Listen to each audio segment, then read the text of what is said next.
বন্ধুরা সবাই কেমন আছো? বন্ধুরা আজকে তোমাদের আপন মায়ের পুকুরে ছেলের ঠাকুর ডুবানো নিয়ে অসাধারণ একটি সত্য ঘটনা বলবো। গল্পটি শেষ পর্যন্ত শুনলে তোমরা বাধ্য হবে হাতের কাজ করতে। না হলে সবাই আমাকে কাজ করে দিয়ে যাবে, আমি বাধা দেব না। নমস্কার বন্ধুরা, আমার নাম রাজাদিত্য দাস, বয়স ২৬ বছর, উচ্চতা ৫ ফুট ৬ ইঞ্চি, রেগুলার এক্সারসাইজ করা পেটানো চেহারা। আজ আমি আমার জীবনের কাহিনী অনেক সাহস নিয়ে আপনাদের সাথে শেয়ার করছি। এবার মূল কথায় ফিরে আসি, সেটা হলো আমার মা। আমার মায়ের নাম বুলি দাস, বয়স ৪৯ বছর। মা খুব একটা লম্বা না, ৫ ফুট থেকে কিছু কম। মার ওজন খুব বেশি না, ৫৫ কেজি হবে, তবে হালকা চর্বি আছে, সাথে সিজারের কাটা দাগ, যেটা আমার আর আমার বোনের জন্মের সময় হয়েছিল। আমার বোন মাত্র ২ বছর বেঁচে ছিল। বোন মারা যাবার পর মা বাবা দুজনেই খুব ভেঙে পড়ে। আমি ৫ বছরের ছোট ছেলে ছিলাম, তাই বোন হারানোর কষ্টটা খুব একটা বুঝতে পারিনি। মা বোন জন্ম হবার পর অপারেশন করিয়ে নেয় যাতে আর বাচ্চা না হয়। বোন চলে যাবার পর বাবা খুব দুঃখী হয়ে পড়ে আর খাবারের প্রচুর অনিয়ম করে, এতে বাবার কিডনি খারাপ হয়ে যায়, আর কিডনির অসুখেই বাবা মারা যায় আজ থেকে ১৮ বছর আগে। আমি আর বিধবা মাকে সেই থেকে বাড়ির বাকি লোকেদের কাছে অনেক অপমান সহ্য করতে হয়। বাবার পোস্ট অফিসে চাকরি ছিল, ওখান থেকে যে টাকা পায় তাতে আমাদের চলে। মা খুব শিক্ষিত না হওয়াতে বাবার চাকরি মা করতে পারে না। ছোট থেকেই পড়াশোনায় ভালো ছিলাম, তাই ২ বছর আগে চাকরি পেয়ে যাই ভালো পোস্টে। ৬ মাস ট্রেনিংয়ের পর কলকাতাতে পোস্টিং হয় আমার মিউনিসিপাল কর্পোরেশনের সহকারী অফিসার হিসেবে। কলেজ লাইফে প্রচুর মেয়েদের সাথে সম্পর্কে জড়াই, ওসব কাজেতে খুব পারদর্শী হয়ে পড়ি। বাবা চলে যাবার পর আমি ও মা একে অপরকে আঁকড়ে ধরে বেঁচে থাকি।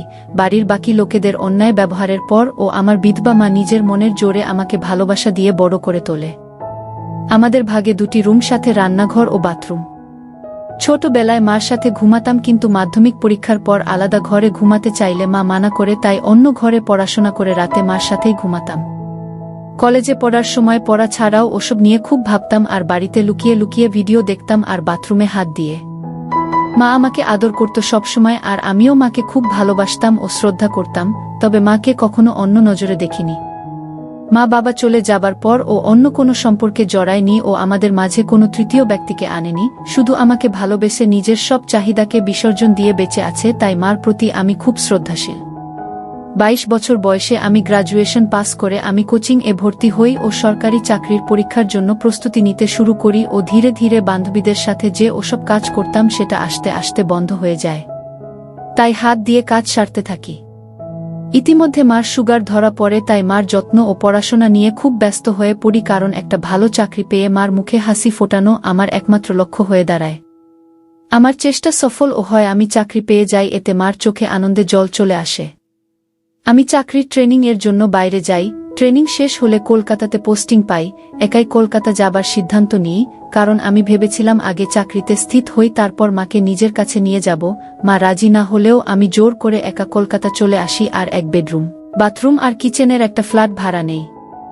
নতুন চাকরির কাজের চাপ এ নিজের যত্ন নেবার কথাই ভুলে যাই। সারাদিন অফিস, বাড়ি ফিরে হোটেলের খাওয়া দাওয়া করি, আর অভ্যাসবশত রেগুলার ভিডিও দেখি আর হাত দিয়ে কাজ সারা আর সিগারেট টানার বাজে অভ্যাস শুরু করি। এতে হিতে বিপরীত হয় আর আমার টাইফয়েড হয়ে যায়, খুব অসুস্থ হয়ে পড়ি। তখন মা খুব ভয় পেয়ে যায় আর মামাকে সাথে করে নিয়ে কলকাতাতে চলে আসে আমার সাথে একবারে থাকার জন্য। টাইফয়েডের ইনফেকশন কমে আসেতে মামা চলে যায়। মামা চলে যাবার পরে মা সারাদিন আমার যত্ন করে, আমাকে খাইয়ে দেয়, আমার সব কাজ করে। স্নান করিয়ে দিতে চাইলে আমি রাজি না হওয়াতে মা আমাকে বাথরুম-এ ধরে ধরে নিয়ে যায় আর দরজার বাইরে দাঁড়িয়ে থাকে। এভাবে আস্তে আস্তে সুস্থ হতে থাকি।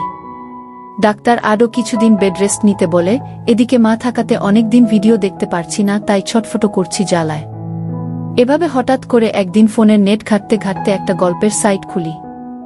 গল্পের মেয়েটির জায়গায় ক্যাটরিনা কাইফকে মনে করি আর ছেলেটির জায়গায় নিজেকে। এভাবে নিজেকে শান্ত করি। এভাবে আর ২ মাস কেটে যায়। এরপর একদিন রাতে মার খুব পেচ্ছাপ পেয়েছিল, তো মা দৌড়ে বাথরুমের ভেতরে ঢুকে লাইট জ্বালিয়ে কোনোমতে পেচ্ছাপ করতে বসে। মা হয়তো ভেবেছিলি আমি ঘুমোচ্ছি, তাই দরজা বন্ধ করে, কিন্তু আমি গল্প পড়ছিলাম, তাই মাকে দেখে ফোন নামিয়ে পাশে রেখে দিই ও ঘুমানোর অভিনয় করি। হঠাৎ মাকে এভাবে দৌড়াতে দেখে দরজার দিকে তাকাই আর আমার মাথা নষ্ট হবার জোগাড়। কোনোদিনও মাকে এভাবে দেখিনি। পরক্ষণেই নিজেকে সংযত করি ও ভৎসনা করি। মাকে আমি কিছু বুঝতে দিই না, কিন্তু রাতে মা যখন আমাকে ধরে ঘুমায় তখন কেন জানি না আমার কেমন জানি হয়। নিজের মধ্যে এই পরিবর্তন আমাকে অবাক করে দেয়। এর মধ্যে একদিন রাতে গল্প ঘাটছিলাম তো হঠাৎ একটা মা ছেলের গল্প পাই। তারপরে মাথা আমার কাজ করা বন্ধ করে দেয়। একটু আলাদা রকম ফিলিং হয়, নিজের উপর রাগ ও হয়, কিন্তু আলাদা রকম উত্তেজনা হয়। একটার পর আরেকটা গল্প পড়তে শুরু করি ও ধীরে ধীরে আসক্ত হয়ে পড়ি। এমন পাগল হয়ে যাই যে গল্পের মায়ের জায়গায় আমার বিধবা মা ও নিজেকে কল্পনা করি। বাবু, তুই এখনো ঘুমাসনি? কত রাত হলো বলতো? এমন করলে তো আবার শরীর খারাপ করবে। তাড়াতাড়ি ঘুমা আর ফোন ঘাটা বন্ধ কর। ও আমি একটু ঘাবড়ে যাই। মা আমার বুকে হাত রেখেছিলি, ভাগ্য ভালো একটু নিচে রাখেনি, তাহলেই খুব বাজে ঘটনা ঘটে যেত। বাবা মারা গেছে প্রায় 18 বছর, মারও জ্বালা আছে নিশ্চয়ই। বাড়িতে আমার বিধবা ও ভুক্ত মা থাকতে বাইরে কেন যাব? আমাদের মধ্যেও কিছু হলে সেটা একবারে সুরক্ষিত হবে, কেউ জানবেও না, বাচ্চা হবার ও ভয় নেই। কিন্তু বড় প্রশ্ন হলো, আমি মাকে রাজি কি করে করব? ট্যাবলেট বা ঘুমের বড়ি দিয়ে কাজ করা আমার পছন্দ না, যা হবে অর্গানিকভাবে, মায়ের ইচ্ছাতেই। কিন্তু সেটা কিভাবে হবে বুঝে পাই না। প্রচুর রিসার্চ করি কিন্তু কোনো লাভ হয় না। আমি বিপাকে পড়ে যাই, কিভাবে কি করব? চোখের নিচে কালো দাগ পড়ে যায়। মা শুধু জিজ্ঞেস করে, বাবু তোর কি হয়েছে? কিন্তু আমি কিছু বলতে পারি না। আমার জন্মদিনের দিন মা নিজের মতো করে আয়োজন করে, আমরা আনন্দ করি। এরপর মা আমাকে বলে, জন্মদিন একই উপহার নিবি বাবু? আমি তখন বলি, মা তুমি সুখী থাকবে, খুশি থাকবে, তোমাকে ভালো যেন রাখতে পারি সেই আশীর্বাদটা দাও। মা বলে, তুই আমার খুব ভালো ছেলে, আমার স্বপ্নগুলো পূরণ করছিস, আমি খুব খুশি। এই কথা বলে মা কপালে আর গালে একটা হামি দেয়। আমিও একটা হামি দিই। এরপর মা বলে, বাবু একটা সত্যি কথা বলতো, রাতে তুই ঘুমাস না কোনো? চেহারাটা তোর কেমন হয়ে যাচ্ছে, আমার থেকে কি লুকোচ্ছিস? আমি বলি, কিছু কথা আছে, সেটা তোমাকে বলা যাবে না। এই ঘটনার দুদিন পর রবিবার দুপুরে মা স্নান থেকে বের হয়। আমি শুয়ে শুয়ে টিভি দেখছিলাম। হঠাৎ দেখি মার পা হালকা পিছলে যায় আর মা আলনা ধরে নিজেকে সামলানোর চেষ্টা করে। এই ধস্তাধস্তিতে মা অ্যাক্সিডেন্ট হয়ে যায়। আর এই অবস্থায় আমি দেখে ফেলি। মা খুব লজ্জা পেয়ে যায়, আর যখন দেখে আমি তাকে দেখছি তখন মা আমাকে বলল, বাবু ওদিকে তাকা, আমার লজ্জা লাগছে। সাথে সাথে সায়া দিয়ে ঢেকে নিল আর একটা নাইটি নিয়ে দৌড়ে বাথরুম এ চলে গেল।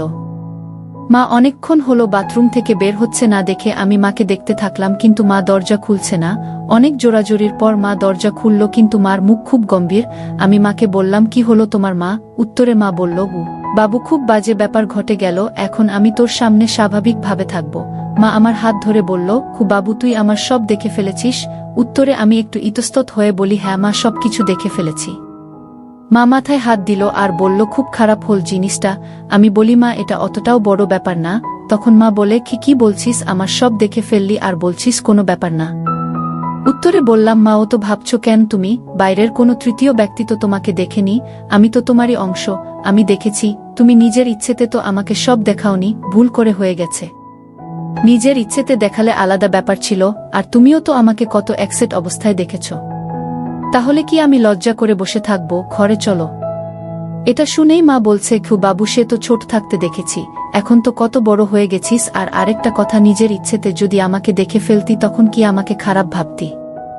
আমি রেগে গিয়ে বললাম, আগে শীতের পোশাক পরো, আমার খিদে পেয়েছে, একসাথে খাবো, তারপর আমি একটু বাইরে যাব। আমি স্নান করে আসি, তুমি পুজো দিয়ে নাও। আমি বাথরুম এ গেলাম আর হাতের কাজ সেরে নিলাম। আমার মাথা ঘুরে গেল। আমি তাড়াতাড়ি সব পরিষ্কার করে স্নান করতে লাগলাম আর মাকে নিয়ে ভাবতে লাগলাম, যেভাবেই হোক মায়ের সাথে কাজটা করতে হবে। আমি হালকা হালকা ইশারা দেব মাকে।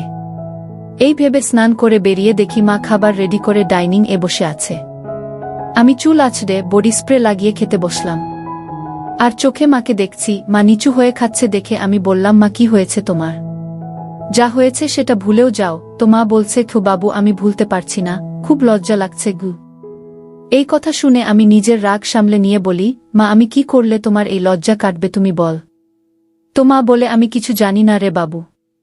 আমি এবার বলি, ঠিক আছে, তোমার এই গোমড়া মুখ আমার দেখতে ভালো লাগে না, তুমি ছাড়া আমার আর কেউ নেই। আমি তোমার সামনে অ্যাকসেপ্ট হয়ে যাব, তুমি দেখে নিও, তাহলে তোমার লজ্জা যদি কাটে। আর মা তুমি পোশাক পরেও যতটা সুন্দরী, পোশাক ছাড়াও ততটা সুন্দরী।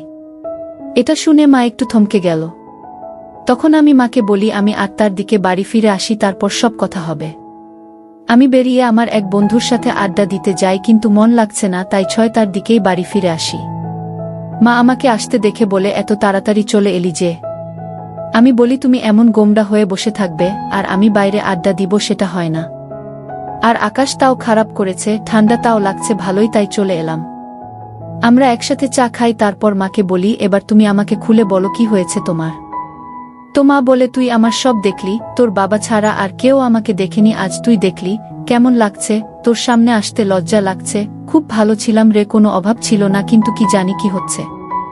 তখন আমি রেগে যাই আর বলি কি তোমাকে পুরোপুরি অ্যাকসেপ্ট প্রথম দেখেছি হয়তো, কিন্তু তোমার প্রায় প্রতিটি অঙ্গ আমি দেখেছি যখন তুমি রাতে বাথরুম যেতে দরজা বন্ধ না করে।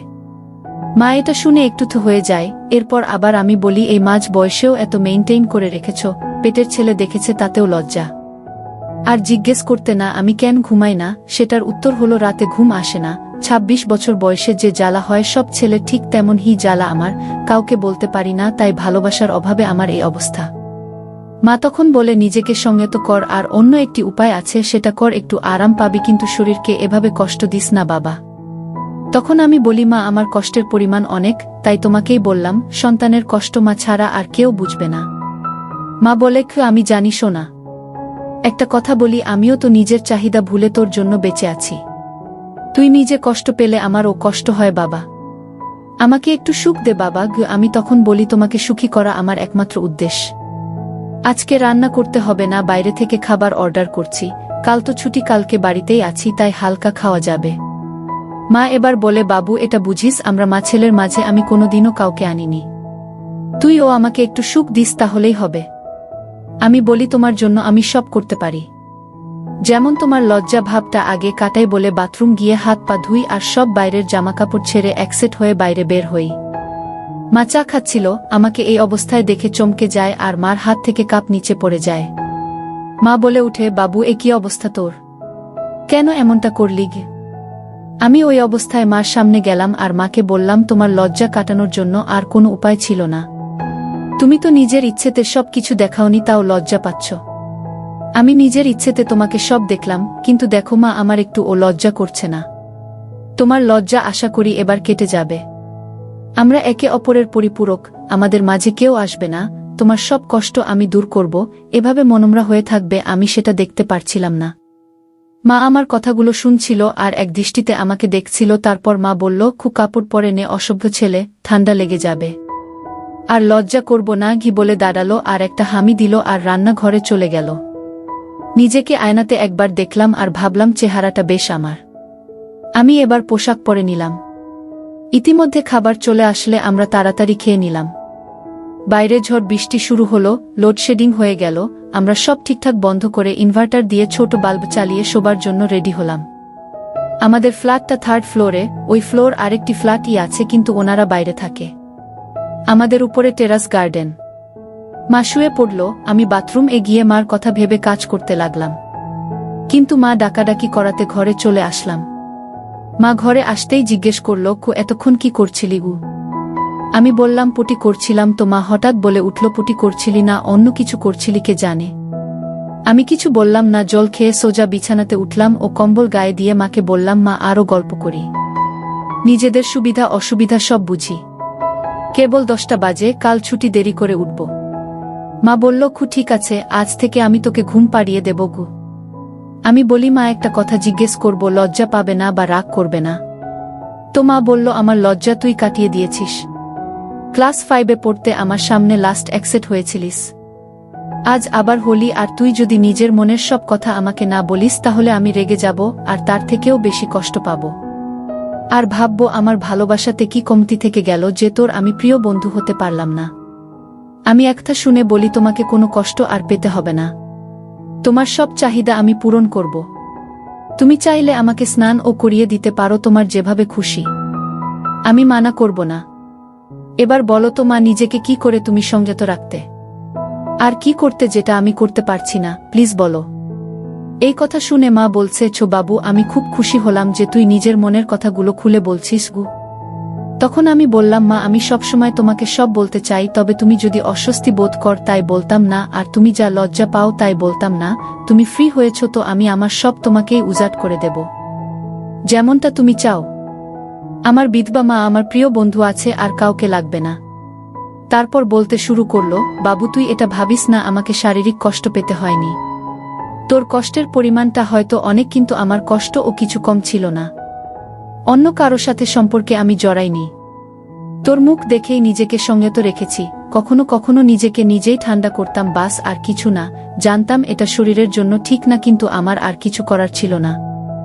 তোর জন্য সব কিছু বিসর্জন দিয়েছি বাবু। আমাকে এবার একটু সুখের মুখ দেখাস। আমার একটু খারাপ লাগল। আমি বললাম, সরি মা, আগে যা হয়েছে ভুলে যাও। আমি তোমাকে এখন থেকে এতটা ভালোবাসবো, আদর যত্ন করব, তুমি সব কষ্ট ভুলে যাবে। মা তখন বলল, বাবু তোর তো উপায় আছে নিজের চাহিদা মেটানোর, তাহলে নিজেকে নিজে ঠান্ডা করার চেষ্টা করিস না। খুব খারাপ। আমি বলি, মা ডাক্তার ও আমাকে মানা করেছে, কিন্তু মা আমার কোনো বান্ধবী নেই। আমি এখন কোনো সম্পর্কে জড়াবো না, আগে তোমাকে পৃথিবীর সুখ দেই, তারপর দেখা যাবে। তখন মা বলে, কি আমার ছেলে বড় হয়ে গেছে, কিন্তু সব সুখ কি আর পারবি? সব সুখ সবার কপালে থাকে না।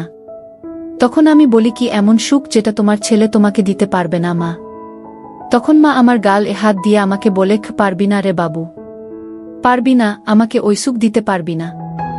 আমি বলি, কোনো মা, আমি কেন পারবো না? নিজেকে ও তোমাকে সব সুখ দেব, তোমার সব চাহিদা পূরণ করব, এই প্রমিস করেছি। শুধু তোমাকে মুখ ফুটে বলতে হবে। মা তখন বলে, কি ছেলেকে কি এটা বলা যায় বাবু? পৃথিবীর সবচেয়ে নিষিদ্ধ জিনিস, লোকে জানলে থুথু করবে। আমি মার হাত ধরে বলি, মা একটা কথা আমার মাথার দিব্যি দিয়ে বলো তো, তুমি কি সত্যি চাও না আমাকে উপযুক্ত মনে করো না? আমাদের দুজনের এই জীবন, এই একাকী জীবন, আমাদের মাঝে কেউ কোনো দিন আসেনি আর আসবেও না। আমার জন্য সব বিসর্জন দিয়েছিলে, আমার জন্যই সব ফিরে পাবে। তুমি নিজেই বললে তোমার ছেলে বড় হয়েছে আর আমরা বেস্ট ফ্রেন্ড, তাহলে কি মা আমি? মা কান্না করে উঠল আর বলল, কি তোর থেকে উপযুক্ত আর কেউ না রে বাবু, শুধু আমার মাতৃত্ববোধ আমাকে আটকাছে। আমি তখন বলি, আমি কিছু কথা বলবো, তাহলে তোমার মাতৃত্ববোধ আরও জেগে উঠবে, কিন্তু সেটা আমাকে আপন করার দিকে। মা তুমি কি জানো, আমি শরীর খারাপের সময় ইন্টারনেট থেকে গল্প পড়তাম আর নিজেকে ঠান্ডা করতাম।